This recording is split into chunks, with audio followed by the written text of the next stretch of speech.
Happy New Year! Clean out your heart as you would your closets. If you're self-invested in bettering yourself as a person, you'd be mindful of people you let in. By all means, excuse yourself out of somebody's life today until you become better. I urge anyone here today to not bat an eyelid, distancing themselves from an unrepentant, toxic family member who would stop at nothing to cost others their peace.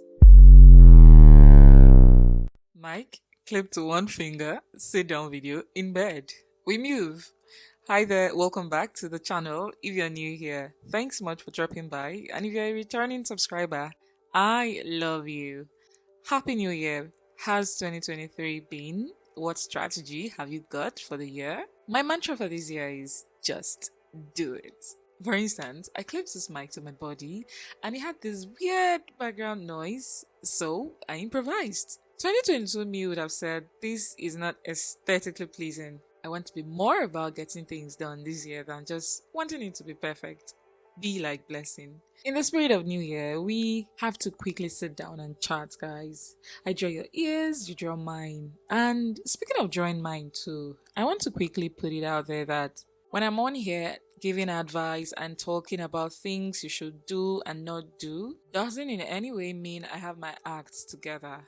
I'm also talking to myself and learning in the process of sharing. I sit down to watch my own videos, okay? Without further ado, guys, let's get to today's topic, which is declutter. As you can obviously tell from the title, decluttering is not just about cleaning out your closet, your kitchen, what you're not using, throwing things out. No, the decluttering we are talking about today is the inward out cleaning. So the first one we are beginning with is past hurtful experiences. So you have to let go of certain things, because until you let go, you can't make room for another. Let go of that hurt, that pain, that disappointment, that person, those people, that thing that pained you. Let it all go completely and sanitize your heart.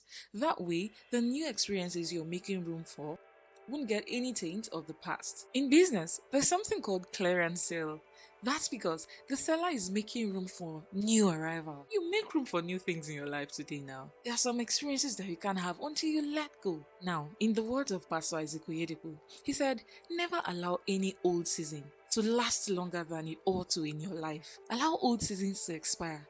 Let those pains expire. Let them go so that you stop hurting yourself. You and me know the dangers of indulging expired products. Clean out your heart as you would your closets. If you tighten your fists like this, it's only a matter of time before your fingers begin to hurt. And this way, nothing is coming in, nothing is going out. But see how easy that is? And that's how you become open to new things too. So please, my darlings, stop hauling baggages. Let them go for your own growth, for your own peace of mind and sanity. Forgive. If nothing else, forgive so that you too can be forgiven, because truth is, we all hurt people. Let it go. The next thing you may want to take inventory of in this new year is what you do for living and what you do for leisure. Starting with leisure, for the most part, you can't really decipher this without certain standards and values you want to live by. So I urge you to begin with that first. Once you have that figured out, that would be your guide as to whether or not there's a need for you to declutter, because you feed your spirit man in the process of having fun.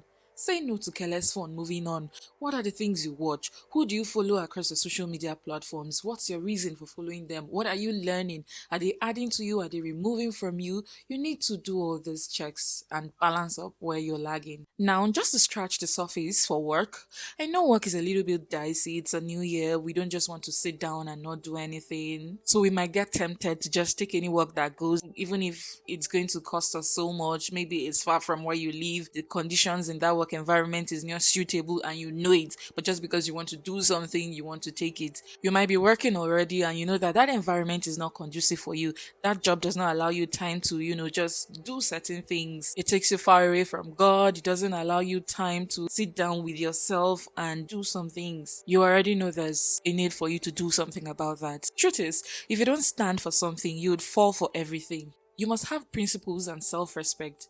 If the standards you set for yourself includes prioritizing your happiness, peace of mind, sanity, God, family, amongst other things, any job that comes and does not encompass all the aforementioned, you would know it's not for you. If you're in such employment already, you have to do something about it, because it's just a matter of time before it begins to tell on you. And the truth is, it would. on your mental health. And the truth is, the problem that would cause for you, money might not even be able to fix. So I understand the need for you to want to do something. I understand the need for you to be productive, but try and balance your study. Know what's necessary, know what's important, and don't just set yourself up for a bigger fall that money would most likely be unable to fix. Do not prioritize money over certain things that money cannot buy. The next thing you might want to look into is family and friends no longer serving. Let's begin with friendship.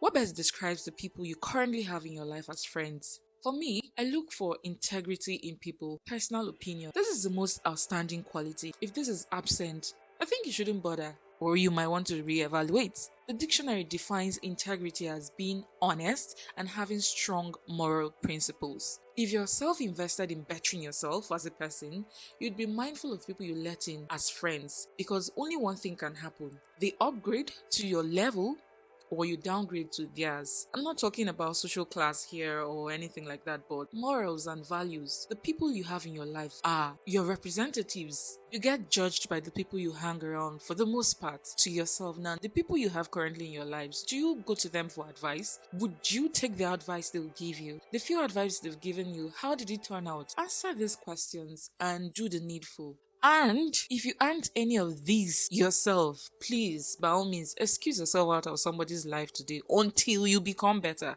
You must be adding value to people. So please build yourself up. Be very mindful of people you let into your life so that they don't come and jeopardize all this building. You're building up yourself to be a better person. Be mindful and picky. Now, moving on to family. And I'm going to hurt some feelings here with the bitter truth. There's this terrible cliche that goes, family is everything. Praise the Lord for you if that's your reality. What I personally say is, good family is everything. Remember, family is not always blood. Let's normalize allowing people who have it different to live in their truth. I know some of you will give me the side, long glance, but I urge anyone here today to not bat an eyelid, distancing themselves from an unrepentant, toxic family member who would stop at nothing to cost others their peace. You can quit your job because of a boss or colleague. If it's in a school setting, you avoid a particular course because of the lecturer taking the course. You can leave a service unit in church, or maybe leave a church completely that you don't want to listen to the pastor for just few minutes or hours tops. In extreme situations, couple divorce, right? Because something has gone wrong. But suddenly, we want to judge family members who dissociate themselves from toxicity of another family member. Tell me about double standard. If that's the case, stay with that boss. Don't quit that job. Don't leave on social media when people behave a certain way. We are like, thank God that this person is not related to you. Oh, I pity people that live with these people in the same house. Or don't you know that those same people you're running away from church and these different places because of are people's relatives? You are lucky enough to run from those people. But some people are stuck with these people you're running from by virtue of blood. So the best they can do is distance themselves. So my plea now is we must stop judging people who have it different. If not for anything, Matthew 5:29, read your Bible. To the person or people or anybody who is unfortunate to have these kind of people in their life, please continue running. Don't look back. Because some people are truly at war with themselves. You can't save everybody. You don't know what they did that consequence is them not having peace. And they want to rub off that lack of peace on you. Run and don't look back. Run. And remember, I said, unrepentant. These people cannot change. You are not God. You're not the one who's going to effect this change in their life. Leave. It's only a matter of time that they would do something to you that you would regret. Avoid toxicity at all costs. Run and don't look back. Pick yourself up and leave that situation. Take inventory of all these things we've talked about and do what is necessary this new year. So as I conclude, my charge to you today is please make these necessary amends of letting go past hurts, activities with little to no value, and distance yourself from toxic family members that are unrepentant. You would have yourself to thank, because this would mean absolute peace and productivity for you. And that's what this year should be about. And this concludes the video, guys. Thank you so much for hanging out with me. Do not forget to like, share, subscribe, and comment. I will see you in my next video. Have a good 2023. Not me forgetting everybody who made my 2022 worth it by watching and engaging with my videos. This is a quick one to say thank you very much. I honestly appreciate you from the bottom of my heart. May God bless you too and bless the works of your hands. May you prosper. Thank you.